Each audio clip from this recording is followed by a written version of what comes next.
دوستو، جب اللہ نے انسان کو بنانے کا ارادہ کیا تو کوئی بھی فرشتہ زمین سے مٹی نہ لا سکا۔ تو اتنے میں حضرت عزرائیل علیہ السلام فرمانے لگے، اے اللہ، اس کام کو میں کروں گا۔ تو بس پھر اللہ کے حکم سے حضرت عزرائیل علیہ السلام اس زمین پر آئے اور پھر 3 قسم کی مٹی کو جمع کیا، سرخ، سفید اور سیاہ۔ پھر اس مٹی کو مکہ اور طائف کے درمیان میں رکھا گیا۔ پھر اس مٹی پر لگاتار اللہ کی رحمت برستی رہی۔ اس کے بعد میں اللہ نے اس مٹی کو عرش پر بلایا اور حضرت آدم علیہ السلام کا پتلا تیار کر دیا اور اس کو جنت میں رکھ دیا۔ پھر 40 سالوں تک مٹی کا وہ پتلا جنت میں رکھا رہا۔ ہر فرشتہ اس مجسمے کو دیکھتا اور یہ سوچتا کہ یہ مٹی کا پتلا کیسے چلے گا، یہ کس طرح سے بات کرے گا اور کیسے زندہ ہوگا۔ دوستو، 40 سالوں تک اللہ نے اس نشانی کو قائم رکھا اور پھر ایک دن اللہ نے جنت کے تمام فرشتوں کو حکم دیا کہ آج اس میں روح ڈالوں گا۔ جب ایسا ہو تو تمام فرشتے اس آدم کو سجدہ کرنا۔ سب فرشتے حیرت سے اس پتلے کو دیکھنے لگے کہ اتنے میں اللہ نے اس مٹی کے پتلے میں روح ڈال دی۔ جیسے ہی اللہ نے اس میں روح ڈالی تو حضرت آدم علیہ السلام نے ایک زوردار چھینک ماری اور اس طرح سے وہ مٹی کا پتلا زندہ ہو گیا اور اس میں جان آ گئی۔ یہ دیکھ کر اللہ کے تمام فرشتے سجدے میں گر پڑے اور اللہ پاک کی تعریف کرنے لگے، سوائے ابلیس کے، جو تکبر اور حسد کر بیٹھا اور کہنے لگا، اے اللہ، میں آگ سے بنا ہوں اور یہ مٹی سے، میں اس کو سجدہ نہیں کروں گا۔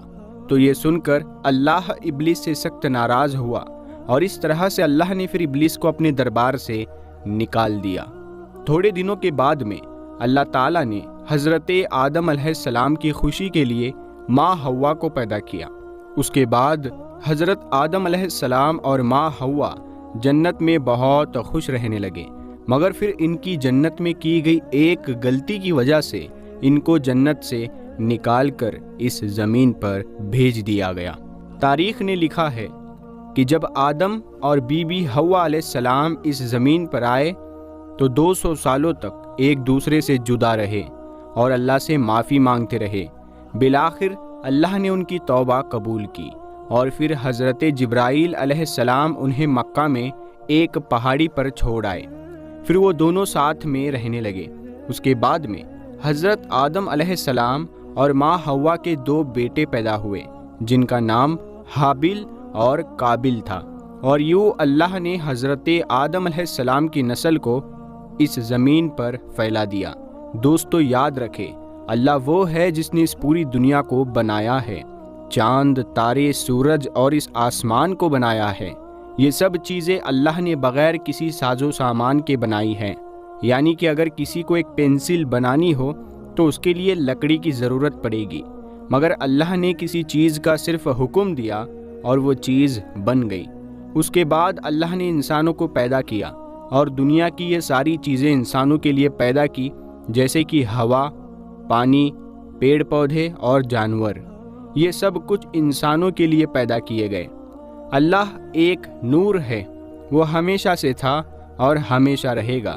اللہ کسی سے پیدا نہیں ہوا ہے، یعنی کہ اللہ کسی کی اولاد نہیں ہے، وہ خود سے ہے اور نہ ہی اللہ کی کوئی اولاد ہے، کیونکہ یہ سسٹم تو اللہ نے صرف انسانوں اور جانوروں میں رکھے ہیں تاکہ ان کی یہ دنیا چلتی رہے۔ دوستو، ہم انسانی زبان میں سمجھیں تو اللہ بہت نرم دل ہے، بہت معاف کرنے والا ہے۔ اللہ کی جتنی بھی تعریف کی جائے وہ کم ہے۔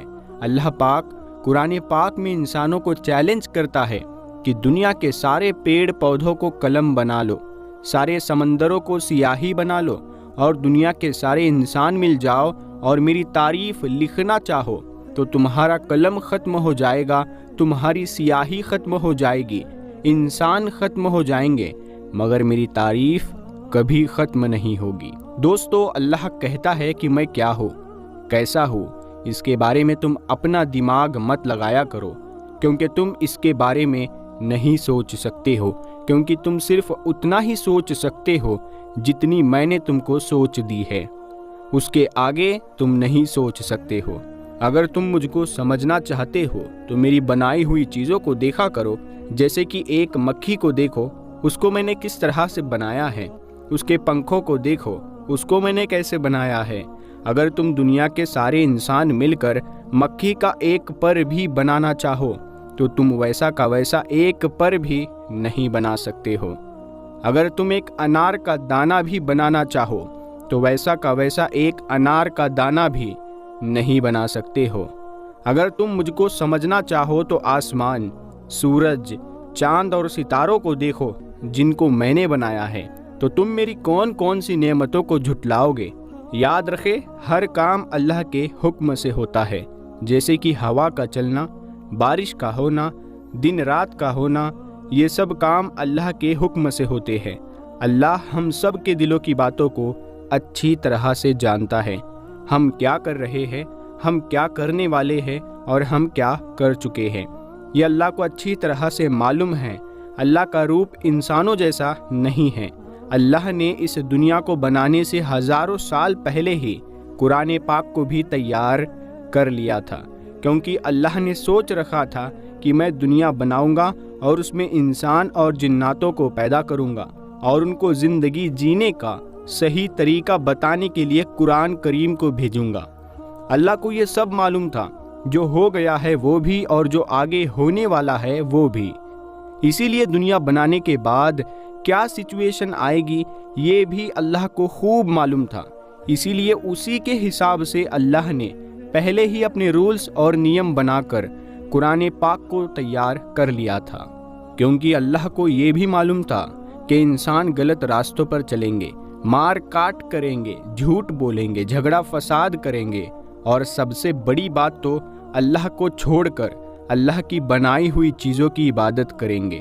اسی لیے اللہ نے قرآن پاک میں اپنے رولز اور نیم بنا کر اس دنیا میں بھیجے تاکہ انسان اسی کے مطابق اپنی زندگی بسر کرے۔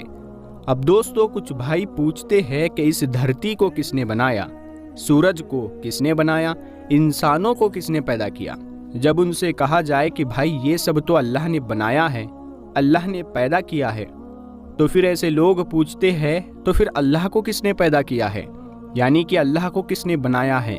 اکثر اس طرح کے سوال وہی لوگ کرتے ہیں جن کی یہ سوچ ہوتی ہے کہ اس دنیا کو بنانے والا کوئی نہیں ہے، یہ دنیا اپنے آپ ہی بنی ہے، اس دنیا کو بنانے والا اللہ نہیں ہے۔